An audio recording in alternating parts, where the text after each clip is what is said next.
Des véhicules en flammes, encore inanimés, au milieu d'affrontements entre des manifestants et la police devant le Parlement à Kinshasa. Et un homme au centre de l'attention, l'opposant congolais Martin Fayulu, le visage et la chemise ensanglantés. Contacté par TV5 Monde, il affirme avoir été frappé par des policiers.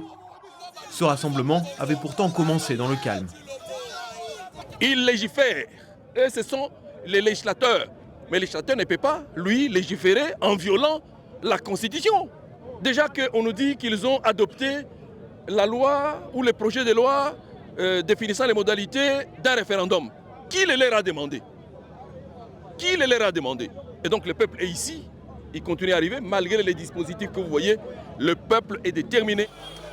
Derrière cette colère, un projet de modification de la Constitution qui permettrait au président Félix Tshisekedi de se présenter pour un troisième mandat après un référendum.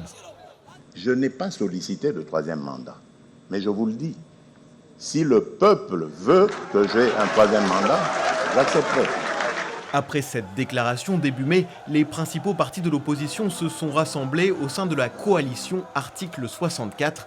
Ils accusent le président de vouloir se maintenir au pouvoir au-delà du terme de son second mandat, en 2028. Le 9 juin dernier, l'Assemblée nationale a adopté une proposition de loi sur l'organisation d'un référendum. Une opération ville morte avait déjà été organisée avant cette journée de vendredi, la plus violente.